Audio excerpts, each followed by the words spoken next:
Hello there gorgeous gamers, and welcome back to Pure Play TV, and we've got another video for you. And in this one we're having an early look at Z-Race, a VR racer that's in early access. Developer XOCUS, I don't know how you say that, subverted my expectations twice right out the starting gate with their latest VR racer, Z-Race.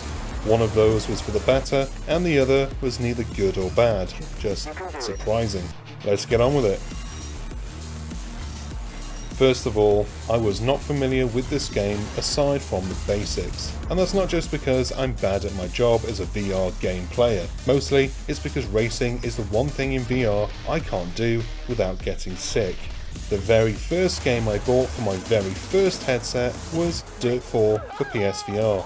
I was so excited to try it, but I was absolutely crushed when I learned I couldn't play it for more than a minute without getting severe motion sickness. Despite that poor first start, I've since played VR games almost daily, nausea-free, with all the comfort settings turned off. Go me. The few exceptions to this, besides Dirt 4, are Wipeout and Radial G Proteus. Can you see the connection here?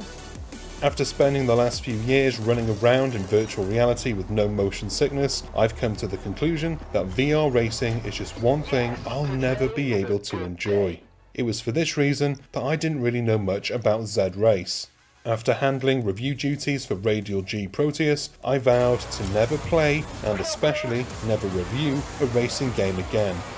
But when the code for Z-Race came in, I was the lucky one who didn't have several reviews already on the go. So, here we are. First of all, the ships look really cool and feature NASCAR type sponsorships from notable personalities from the VR world. Mostly VR YouTubers, though there is the massive omission of, Pure Play TV. You have 10 ships to choose from, and they look appropriately futuristic with some obvious Formula 1 inspirations. The tracks are littered with obstacles, collectibles, and are mostly tubular, with a few exceptions. These exceptions were some of my favourite moments in the game. Leaving the familiar tubes to race among the clouds or some future city, if even briefly, was very cool. Here's to hoping that all future tracks feature more of this.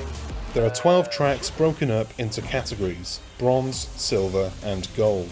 I finished the Bronze Cup without losing a race, but it did eventually get more competitive. Even so, you'll still probably see everything the game has to offer inside just a couple of hours. There's only one mode right now, and that is asynchronous racing. What this means is you race against the actual times from other real players, but not in real time. You don't play together, you post to a leaderboard. The advantage of this is you still get to be competitive, but you don't have to wait for lobbies to fill up. The controls are fairly simple too. You have gas and brakes on your right controller and a slow-mo and nitrous on your left hand. The slow-mo comes in handy to avoid the many obstacles on screen, but use it wisely because it's only available 3 times per race. The nitrous is only used once, but you can pick up more nitrous during the race by way of blue canisters littered around. I think we can all agree that most of this is fairly typical in the tubular racing genre in VR. But Z-Race does offer one huge difference. You don't actually sit in the cockpit. Instead, you are basically holding your ship in your dominant hand as if you were running around in your backyard with your plastic X-Wing, making blasted noises with your mouth, pew pew pew, as you easily pick off womp rats back on your home planet of Tatooine. That analogy went too far. At first glance, this mechanic would seem to remove the biggest draw of racing in VR, which is of course being in the cockpit. And make no mistake, it does. But the sense of speed is still impressive, though it's not the same.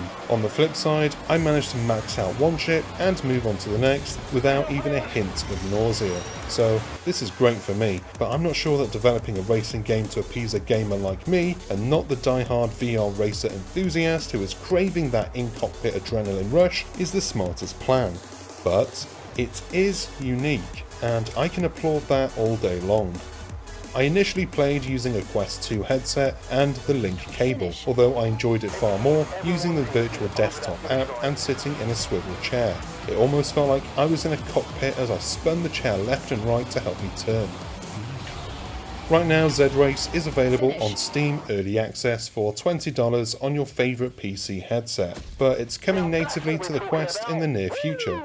At the moment, it is undoubtedly light on content, so it's hard to recommend, but it is early access, so that usually comes with the territory. But if you're a racing fan that suffers from motion sickness, then you might want to give this one a try. It's a little different, but it might be just what you're looking for. And that is the end of this video. I hope you enjoyed it. I hope you found it useful in some way. If you did, you know what to do.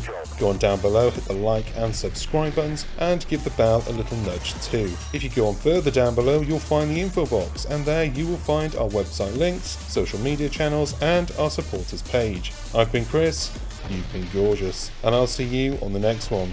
Until then, bye bye.